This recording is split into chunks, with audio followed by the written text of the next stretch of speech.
I started off acting really at school, Whitgift School in South Croydon, when they suddenly put a notice up on the school notice board saying wanted actors for the new Shakespeare production of Romeo and Juliet. That was the school play, and I thought, well, when it was all boys, so I thought, well, I'd like to be Juliet, because I was only about sort of 14 at the time, and so I auditioned, but my voice was breaking, so it was all sort of up and down in the way that the boys' voices break at that age, and I didn't get the part of Juliet, but I did get the part of Juliet's mum, Lady Capulet, and I was thrilled about that, and I sort of based my performance on Tommy Trinder. I don't know if you remember the wonderful comedian. I'd seen him playing Widow Twankey at the local theatre.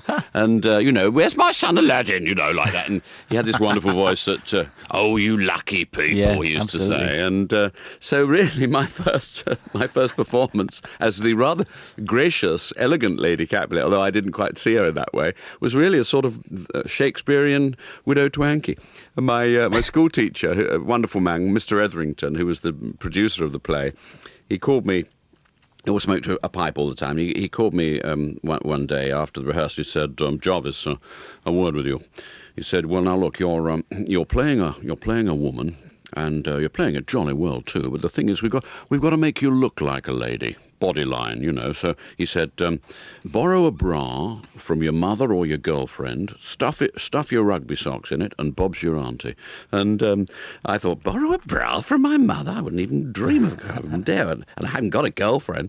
So in the end, I sort of used my plimsoll, my gym shoe bag, and I sort of put my arms through the two looped drawstrings and stuffed rugby socks and a shirt in there, and that was my sort of body line for Lady Capulet. But I just loved doing it, and on the last night, I actually got an exit round after one of my sort of storms of ticking off my daughter, and I think the combination of getting a few laughs, even if they were in the wrong places, and the exit round, I was hooked then, and everything after that for me was drama and actors and acting. You must be the only person whose Shakespearean performance was influenced by Tommy Trinder, of all people. I think so. And from there on, you obviously decided that was it for you. What did your family think about it, particularly when you decided on, RADA or a drama school in general? Well, I think they were very supportive, They were a little surprised because coming from South London, or Croydon, which is where I was brought up and where the school was, most people didn't go in for something that seemed so apparently dangerous and racy and creative in the sense that acting is. Most of the people came out, went straight on to university, and then, went in for the sciences or accountancy or the law or stockbroking and things like that. But my parents were very supportive. They did go to see the headmaster and discuss it with him. And I wasn't allowed to that meeting, but apparently the headmaster said that I was a good actor and that to apply to RADA was okay. And in fact, he said, "Why don't you let him go to RADA and get it out of his system?" As if you might go to RADA and have 2 years and then say, "Oh, well, I got it out of my system and now I'll be an accountant."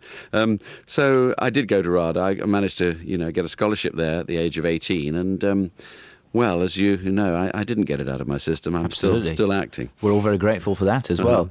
What about the first working job for you after you'd left RADA then? Presumably your apprenticeship continued in rep somewhere, did it? Yes, absolutely. And indeed, in my book, Acting Strangely, I talk about, or write about, my first year in the professional theatre, and that was at the Manchester Library Theatre. And a man called David Copperfield ran that company, and I was given the first part, which I went up from London to do, was Sebastian in Twelfth Night, and the actress Janet Sussman was Viola, and as people may remember, these are the twins, and the whole thing is based on the fact that there's Sebastian walking around and there's Viola walking around disguised as a boy, and they look completely alike. Well, I think we were the first twins in the history of the theatre in that play who looked completely nothing like each other at all.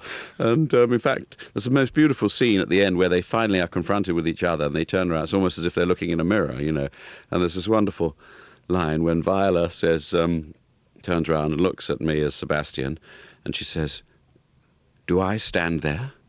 And it's a terribly moving moment, but when she turned around and looked at me, since we looked nothing alike, she said, "Do I stand there?" Somebody in the audience shouted out, "Bloody silly!" But I mean, that was my first part, and then I graduated to share the sort of leading man status in that company with Patrick Stewart, who he's done all right for himself. He's done all right, and he went off to Stratford after that, and I went off to the West End.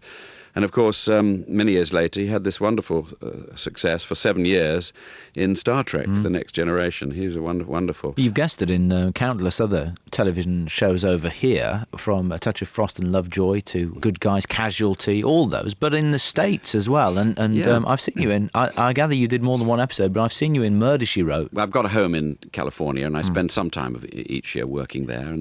And Rosez, my wife, and I used to start to go over there. I suddenly had a call out of the blue from Angela Lansbury, who I was surprised to find knew my work, and asked me to come and do A Murder, She Wrote. And I had a great time. I played Cyril Ruddy, a sort of rather bluff, bizarre English actor, possibly murderous. And my manager in America at the time said, "Great part for you, Martin." It was a doubtful compliment. And I did that and had a great time. And at the end of it, the director said to me, and the director happened to be the son of Angela Lansbury. His name's Anthony Shaw. He said to me, "Martin, you'll be back. Mum loves you." And I said, "Well, that's great, but I can't really come back because I've just played the villain, murderous character. Surely I wouldn't be able to come back and play another villain." And he said, "Martin, you've got to remember, this is not Britain, this is America, this is Hollywood." He said, "Here you can be a different killer every season." Thank you so much for listening to this interview. If you enjoyed it, please click on the like button and ring that notification bell. And there are many, many more to listen to on this channel, so make sure you subscribe if you possibly can. Thank you.